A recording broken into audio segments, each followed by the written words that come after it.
เอาเนาะพี่น้องเปิดภาพมากาบพรกับมาอยู่ที่บ้านน้องไก่ทองเนาะซึ่งเมื่อวานนี่บพรก็ได้มานะพี่น้องได้มา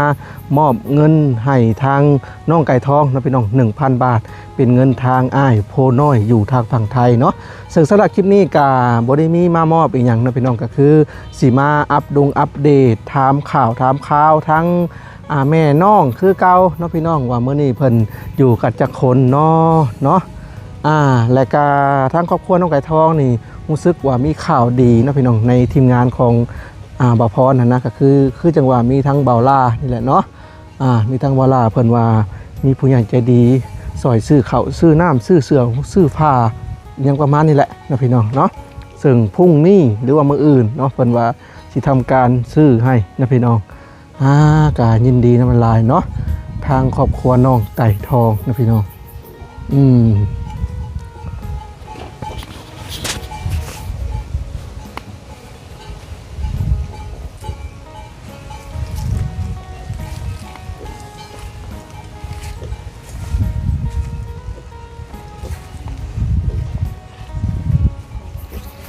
อยู่กันจักคนเด้นี่เนาะโอ้คิดว่ามีผู้ใดอยู่สันดอกเดี๋ยวขึ้นไปทักทายเพิ่นก่อนเนาะพี่น้องทุกมื้อนี้อยู่กันหลายคนเติบเนาะสบายดีเด้อสบายดีอยู่กันพร้อมหน้าพร้อมตากับบ่พร้อมดอกเนาะยังเหลือพ่อกับน้องปุ้ยน้องนางหั่นล่ะเป็นจังได๋กินข้าวกินน้ำแล้วบ่กินแล้วได้เมนูยังกินหมักทั่วโดย จักสิกินหยังอันนี้บ่เอื้อยอ้ายน้องไก่ทองโอ้สื่อพรเนาะคือลูกคนน่ะทั้งเบิดน่ะ6คนนะพี่น้องก็คือมี ก็คือมีพ่อผู้นี้เนาะผัวเจ้าไปไสล่ะไปพาดข้าวไปตั้งแต่มื้อวานนี่พุ่นบ่โดยเห็นบ่ข่อยเอาเงินมาให้วานนี่เห็นเอาไปซื้อหยังล่ะซื้อข้าวกิน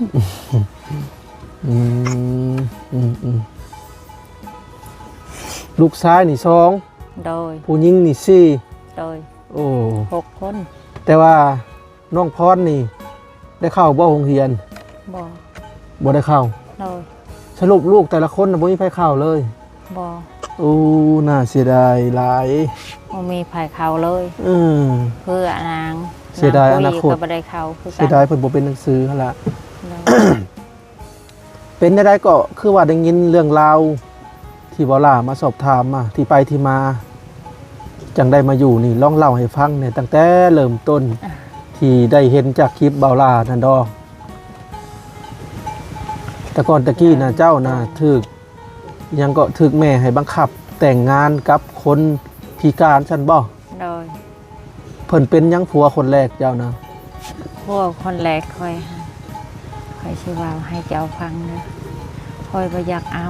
แต่ว่ามีคนมาขอบัดนี้พ่อแม่บ่ทุกอย่างพ่อแม่ให้ค่อยเอาแต่ว่าคอยหันมาอยากเอาแต่ว่าคนอันเสียองค์ขะแล้วคอยไปอยากเอากับพ่อแม่ว่าให้เจ้าเอาหันเจ้าว่าเอาหันจุบานนางแขอยากเอางัวตัวนึงละเงินหัน3 ล้านเลยว่าไม่มีเงินไม่มีคำอยากให้เพิ่นเลยว่าคอยก็ตัดสินใจเลยว่าเอาเลยเจ้าคำว่าเจ้าบ่เอากับอันคนพิการน่ะเพิ่นสิไม่เอาเงินโดยไม่เหตุผลจังได๋ล่ะไม่และพ่อแม่ก็ว่าผิดแหละพ่อแม่หับเลยเด้พ่อแม่หับว่าจะให้ลูกเอาโดยพ่อแม่บ่หับว่าสิให้ลูกเอาบ่ลูกบ่อยากเอาอันนั้นแหละสิเสียใจเขาอยากได้คิดว่าพ่อแม่ทั้งเจ้าไปยืมเงินคำเพิ่นบ่แม่นบ่บ่ได้ไปยืมแต่ว่าแล้วที่นี่แหละก็เลยเอา เพิ่นน่ะเป็นคนจังได๋ก็ผัวคนแรกเจ้าน่ะ พวกคนแรกคอยให้ เพิ่น มันบ่ได้หาหยัง พิการทางใดแหน่เจ้าเว้าฮะ พิการหันมันบ่ได้หาหยังมีแต่อยู่ซื่อๆมีแต่เลาะบ้านซื่อ คือว่าหูหนวกบ่ ๆโดย แข้งขามีเบิดบ่ มี หรือว่าบ่มี มี มี โดยแต่ว่ามันอยากเฮ็ดอันนี้เฮ็ดอันนั้นหั้นมันบ่ฮู้ เออ แบบนั้นนะ แต่ว่าเจ้าอยู่กับเพิ่นจักปีซะ 6 ปี 6 ปี โดย ได้ลูกจักคนกับเพิ่น 6 คน กับลูกกับอันนั้นก็6 คน โดย อ๋อตอนนี้เพิ่นก็ลูกเจ้าก็ยังมีชีวิตเบิดบ่ ยัง ตอนนี้ใหญ่เบิดแล้วเนาะ โดยแม่นหมดแหละจุดนี้ ฮะ แม่นหมดแหละ เอาแล้ว จุดนี้ลูกคนเกิดนั่นแหละอันนี้ โอ้สั่นบ่ โดย โอ้เขาคิดว่าลูกกับอัน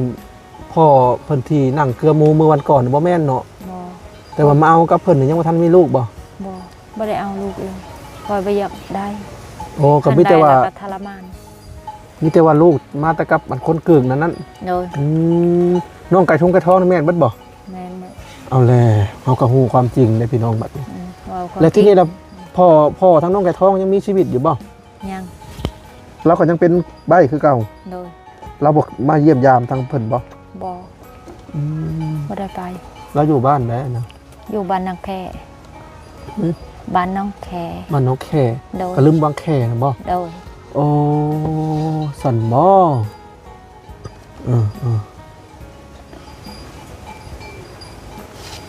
โอ้และอีก2 คนน่ะไปทางใดซะลูกเพิ่นหากว่ามี6 คน บ่ได้ตั้งใจนะบ่ได้สติกระโตวเอง บ่อันลูกอีก2 คนน่ะไปทางใด ลูก2 คนน่ะ เออ ไปบ้านตะควายนะ อ๋อก็คืออันผู้ชายกับผู้หญิงหั่นบ่ โดย โอ้ ไปหา สรุป ทาน 6 คน โดย ลูกหั่นเนาะ โดย ลูกมากับอันเพิ่นหั่นเนาะ โดย แต่ว่ามาสร้างครอบครัวกับผู้นี่นะเฮิงแล้วบ่ซะ เพิ่งแล้ว5 ปีแล้ว 5 ปี โดย บ่เอาลูกเนาะ บ่ ลูกหลายแล้วบ่ต้องเอาก็อย่าเด้อถือว่าสำนี้ก็ถือว่าหลายเลยได้ ลายแล้วคอยเอาไว้ เพิ่นน่ะหน้าตาแบบนี้บ่อันผู้ที่ว่าสามีคนแรกจะเอาแบบนี้บ่ โดยแบบนี้แหละ เออเพิ่นก็ดูดีอยู่ได้ล่ะ โดย เหตุผลที่ทั้งแม่แบบบ่อยู่นะเพิ่นก็คือเพิ่นบ่ได้เฮ็ดหยังบ่ บ่แล้ว แต่ละมื้อแต่ละวันก็หาตะเลาะบ่ เออมีแต่หาเลาะแต่ละมือแต่ละวัน มีเงินมีคำก็บ่ได้ให้เมียลูกเมีย เพิ่นติดยาบ่หรือจังได บ่ได้ติดยาบ่มีเงินมีคำมันให้แม่มัน อ๋อ เรื่องเมียเรื่องลูกหันมันบ่ให้ บ่ให้ เลยเวลาทุกข์ยากหันบ่มีข้าวกินก็ตามใจคอยมีแติเลาะบาน อืม เคยขึ้นเฮือนผู้ใดเคยกินเฮือนผู้นั้น คือคนบ่เต็มเนาะ เนาะ เอาง่าย เนาะ ๆเพิ่นปากได้บ่ปาก ปากบ่เป็นมันอ้อ มีแต่ใช้ภาษาใบ้ โดย หูได้จ้ะ ฮู้ว่ามันบ่ยิน โอ้ มันหนวกมืด โอ้โอ้โอ้ เอิ้นโลดคันเจ้าอยากเอิ้นช่องชามเทื่อก็มันบ่พัก เหตุผลแบบนี้เนาะ โดย จังได้อย่าห่างกันแต่มาเริ่มต้นอันนะนางลงล่ะมาเริ่มต้นกับสามีคนใหม่ได้4-5 ปีเนาะ โดย เพื่อพอเฮาก็ฮู้เห็นช่องบ่ล่าสัมภาษณ์ก็เลยว่าอยากมาถามเบิ่ง ที่ไปที่มาคิดว่าผู้ที่เกลือหมูนะเป็นพ่อของน้องซุ้มไก่ทองน้องปูเป้น้องอิหยังน้องปุ้ยน้องนางน้องพรสันดอก บ่ บ่แม่นเนาะ โดย แต่ว่าทั้งเพิ่นก็รับได้อยู่บ่ล่ะลูกเจ้า เขาว่าห้ามได้ เออ มันบ่ได้ให้หาข้าวหาน้ำก็มีแต่มันหั่นแหละ มีแต่ผัวเจ้านี่ โดย อืม มันเคยอยู่น้ำพวกคอยตัวนั้นหันคนกึกหันทรมาน ดู คอย คน ยัง นี้ ทุ ถื ก อ ข์ ว่า ใจ ถือว่าสุขใจกว่า โดย อืม บดเคยปะกันแหละก็ห่างกันกับ คนเกิดหันค่อยเมื่อเฮือนแม่นี่ เฮือนเมื่อเฮือนแม่หันแม่ว่าโอ้ยลูกเอ้ยเจ้าสิไปชายก็ไปแต่ว่าคอยหันบ่มีดินสิปันให้เจ้าแต่ว่าเจ้าเอาผัวแล้วหันเจ้าหางัวตัวหนึ่งหันเจ้าขึ้นได้เหือน เป็นประเพณีทางเจ้าเลยว่าคอยหันไปขออยู่ดินน้องว่าน้องเอ้ยให้คอยอยู่แน่คอยก็ขออยู่ชื่อคอยบ่มีดินอยู่เลยว่าน้องกันน้องญาติให้คอยอยู่ญาติให้คอยอยู่ดินตรงนี้เนาะโดยหันเจ้ามีดินดอนตอนหญ้าก็เจ้าย้ายออก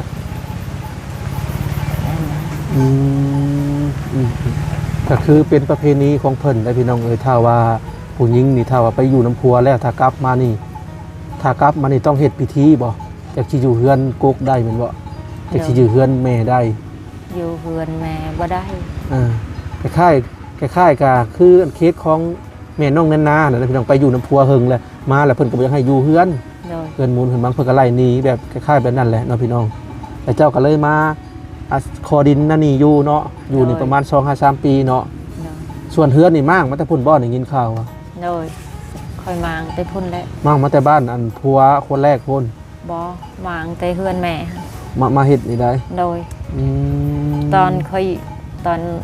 อยมาหันค่อยเอาไปบัตรค่อยอยู่ค่อยบ่ได้แต่ว่าหน้าตาเพิ่นก็บ่ได้ขี้ร้ายเด้ล่ะทางน้องพรน้องไก่ทองน้องปุ้ยน้องนางเนาะหน้าตาจมูกจะมั่มอยู่คนจบเจือได้ล่ะเนาะไก่ทองพอหลังจากเลิกแล้วก็พ่อเพิ่นก็บ่ได้มาเลยบ่มาเยี่ยมเลยแล้วผู้เป็นลูกก็ได้ไปหาบ่ล่ะผู้ชุมใหญ่นะบ่ไปเลยเจ้าบ่ได้ห้ามแล้วว่าบ่เขาบ่ได้ห้ามเพิ่นบ่อยากไปเองคนมันใหญ่เลยเด้ใหญ่แล้วน้องพรก็มันฮู้อายุจักปีแล้วโตนะบ่จาก8 ปีลูกน้องไก่ทอง8น้องพร18อันแม่นบ่ล่ะอันนี้นางไก่ทองหัน7 ปีโอ้7-8ขึ้นไปก็คือปีละลูกว่าง่ายๆนะพี่น้องปีละลูกใช่ว่าปีละลูกแล้วหัวเพียงหัวหัวเพียงหัวขออนุญาตถามเพิ่มเติมแน่ครอบครัวชุมเจ้าก็อึดเข่ามาตั้งแต่กี้แต่ก่อนแล้วช่วงเลี้ยงลูกกว่าจะใหญ่6 คนนี่เฮ็ดได้ใดโอ้ยคอยไปเลาะไปขอจนคอยชิตาย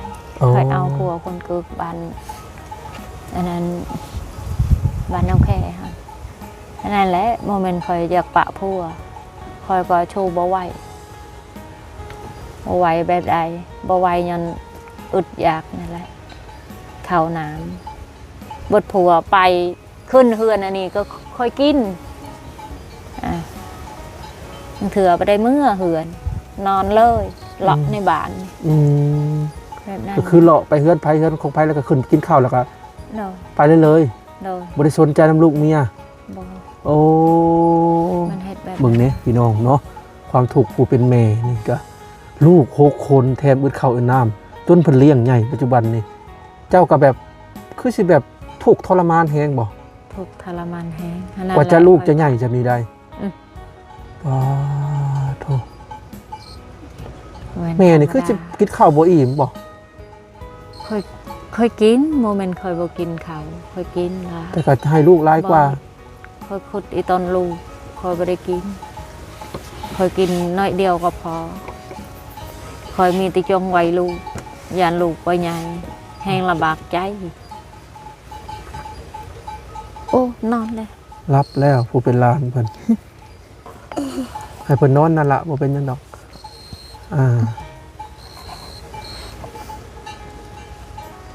อะไรน่ะมีเบรกอะไร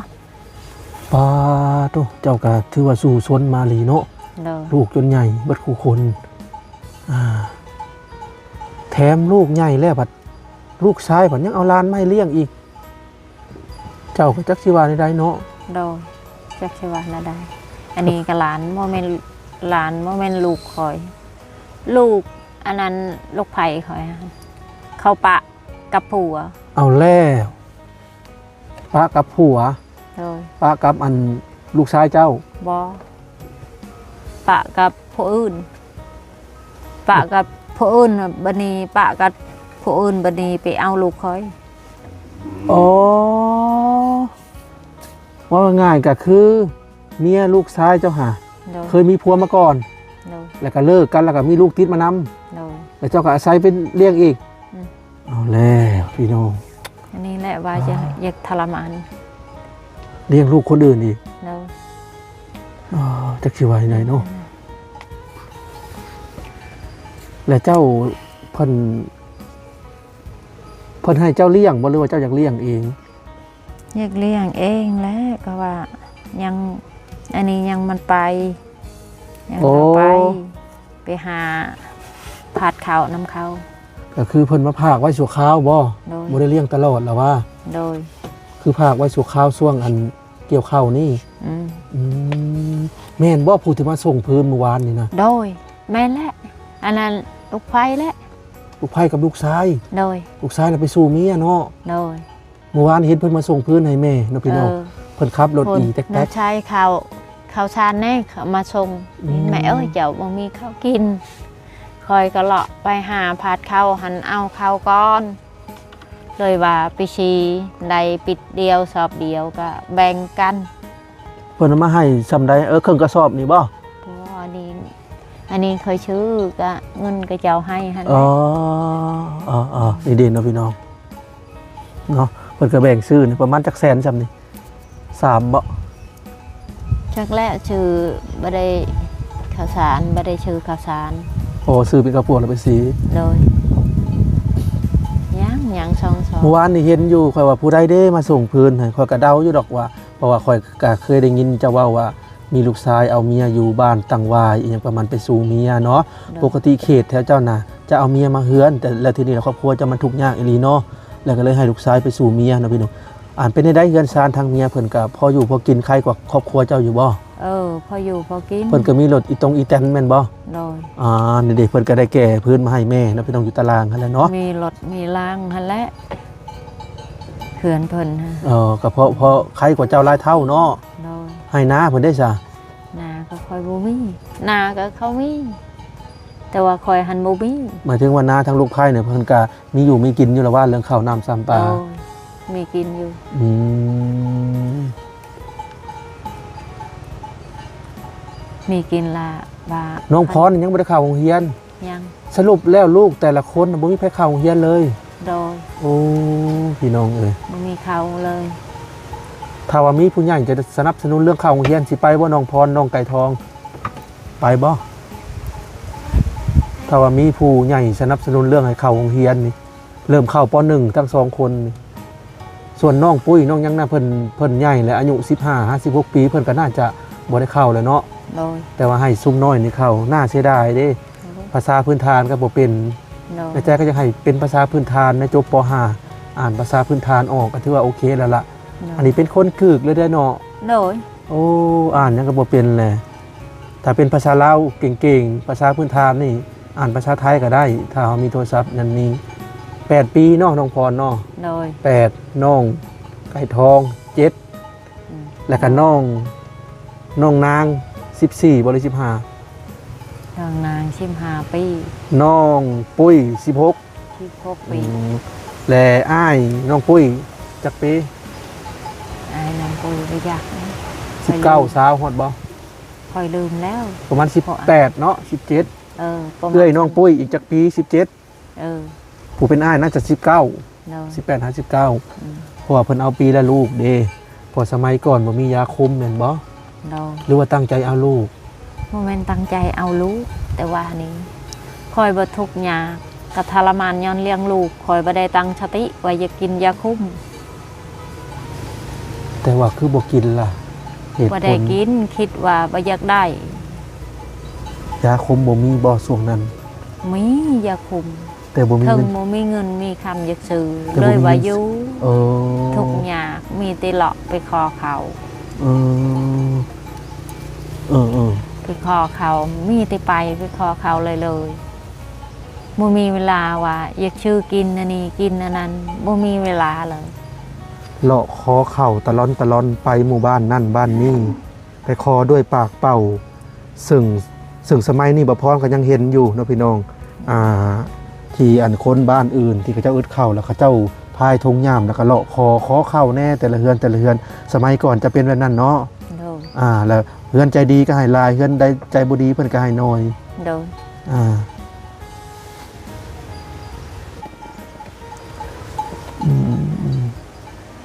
ว่าลูกจะใหญ่เนาะแม่เนาะเลาะคอเข่าแต่ว่าช่วงนี้ก็ถ้าเข้าเบิดก็บ่ได้ไปคอด้วยปากเป่าบ่ส่วนใหญ่มีแต่ไปหาพวกของฤดูกาลแล้วไปแลกเอาเข้าแม่นบ่โดยอย่างเส้นย่ามหน่อไม้ก็เอาหน่อไม้ไปขายเพื่อจะไปซื้อข้าวโลกินยามจะรอจักจันคือถึกช่วงฤดูใดก็ต้องไปหาของฤดูนั่นเพื่อจะไปขายแล้วไปซื้อข้าวหรือว่าเอาของนั่นไปแลกข้าวนะพี่น้องหลังๆนี่คืออึดข้าวถ้าลืมถามชื่อเจ้านะชื่อนี่ได้ก็อาน้อมฮะอาน้อมอานอมโดยชื่อแม่อานอมเนาะพี่น้องสามีคนใหม่ได้จ้ะคนใหม่ฮะอายชุมพรอายสมพรโดยผัวใหม่เจ้านี่ได้โดยที่ค่อยว่าสามีนี่เข้าใจอยู่บ่สามีนี่คือผัวภรรยานี่คือเมียเข้าใจอยู่เนาะบางทีเพิ่นก็งงได้พี่น้องพรเป็นภาษาทางไทยเนาะเพิ่นก็บ่ได้เบิ่งตอนตรงเราทัดที่ค่อยว่ามันก็เข้าใจอยู่แล้วว่าเนาะเข้าใจอยู่สำหรับคลิปนี้ก็สิมาแจ้งข่าวดีเลยนะพี่น้องก็คือทางทีมงานเฮานี่มีงบเนาะมีงบโดยเฉพาะกับทางช่องบ่อน้อยก็มีงบสมทบการซื้อดินให้น้องไก่ทองนะพี่น้องและก็ทางเบาล่าสายบุญคุณธรรมก็มีงบซื้อพวกข้าวสารอาหารแห้งทุกอย่างนะพี่น้องมืออื่นเพิ่นก็ว่าจะซื้อมาให้เนาะ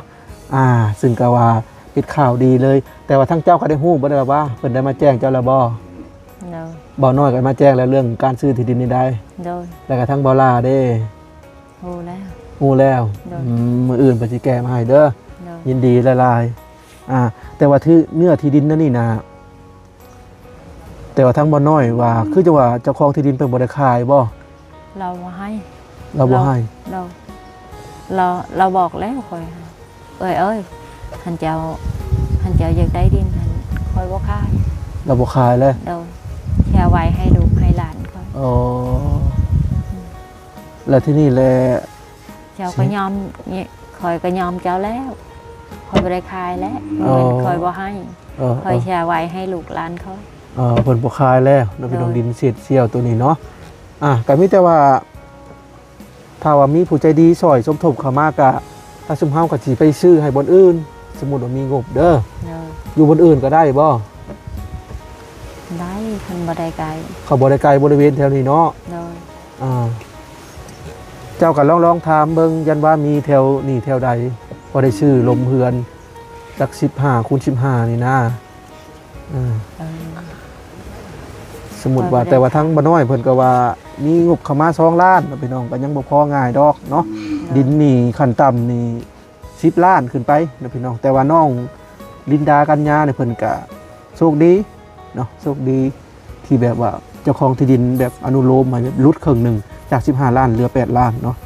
แต่เพิ่นก็ต่างอยากซอยแน่นะพี่น้องอยากซอยทางน้องลินดากัญญาหั่นแหละเจ้าของที่ดินไรเนาะแต่ว่าทั้งเพิ่นนี่เพิ่นก็บ่ได้อยากขายได้พี่น้องแต่ว่าเพิ่นจำใจต้องแบ่งให้ด้านนี้ครอบครัวทางน้องไก่ทองนี่เพิ่นก็ยังบ่แบ่งน้อยเดียวนี่เนาะเจ้าคิดว่าสิมีบ่ทางอื่นไม่จักแล้วจักสิมีจักบ่และทางอื่นแค่นั้นแหละแต่ว่าทางไอ้แก้วน้องเบยก็เพิ่นก็ซื้อไปเบิดเลยนะพี่น้องถ้าว่าในตรงท่อนั่นก็คือว่านั่นแหละค่าท่อตัวนั้นประมาณ10 ล้านน่าจะค่าอยู่แต่ก็ต้องถมดินนั่นนี่ขึ้นอีกท่อนะก็ท่อโครงการการยังตั้งแถวหน้าเฮือนน้องเบยเนาะเจ้าก็เคยไปได้หรอวะเคยเห็นจะอยู่เป็นบ่เคยไปแถวนั้นได้สมมุติว่าเนาะอันนี้ก็ว่าล่วงหน้าไปก่อนนะพี่น้องเรื่องสมทบซื้อที่ดินฮู้เลยนะพี่น้องเรื่องราวของเพิ่นก็ประมาณนี้แหละเนาะไปฟังแล้วก็ถือว่าโอ้เนาะน่าเศร้าใจน่าสงสาร น่าเห็นใจเพิ่นหลายๆนะพี่น้องถ้าเพิ่นมีที่ดินอีกก็ยังดีขึ้นมาระดับหนึ่งแต่ก็เรื่องเฮือนเด้อพี่น้องสำคัญที่สุดเรื่องเฮือนนี่เห็นบ่จากที่เบิ่งนี่ฮักแต่เด่นนี่เนาะฮักมือล้มนี่บ่แม่ หักแล้วตอนนั้น ฮักหมดเลยบ่หลายก็ได้เฮือนแบบไม้ชำนีเนาะ2ห้องแน่นหนาก็ยังดีอันนี้ล้มมานี่ฝนฟ้านี่เปียกเบ่เลยเนาะพี่น้อง เปียกมึง เจ้าก็คือสิอุกใจเนาะบ่มีเฮือนอยู่ย่ามันฮักมื้อใดก็บ่แน่ใจเนาะ อุกแล้วอุกบ่มีเฮือนมีชาติอยู่อุกเบดคนก็หลาย ลูกก็หลายคนอันนั้นแหละเคยอุก โดย ใจอุกใจแต่ว่าดินที่อยู่ยังบ่ได้ อ้าวจังไดก็สู้ๆเด้อ นั่นแหละที่อุกใจ จังไดก็สู้ๆทางซุมเฮาก็สิมาอัปเดตเรื่อยๆหั่นแหละมาอัปเดตเพื่อว่ามีผู้ใจบุญใจดีเพิ่นสมทบเข้ามาเนาะ โดย เอาละบัดนี้เบาพรสิขอตัวจบคลิปก่อนเด้อเดี๋ยว EP หน้ามาพอกันใหม่เด้อสำหรับ EP นี้ก็เป็น EP ที่แบบว่ามาสอบถามเบื้องลึกเบื้องหลังความเป็นมาของเจ้าเนาะก็ได้ฮู้แล้วละว่าที่ไปที่มาของเจ้าเป็นจังไดตามที่เจ้าเล่าในคลิปนั่นละซึ่งเบาพรก็ได้เห็นทั้งสองเบาลาเนาะเบาลาได้สอบถามไปก่อนหน้านี้แล้วเบาพรเห็นเบาพรก็เลยมาสอบถามอีกเนาะเอาละแม่น้อมเนาะ โดย อานอมบ่ โดย แม่อานอมน้องพรน้องไก่ทองบัดนี้อ้ายขอตัวลำลาเด้อมื้อหน้ามาพบกันใหม่เด้อไปก่อนสบายดี สบายดี ถ่ายรูปกับบัดนี้ถ่ายรูป3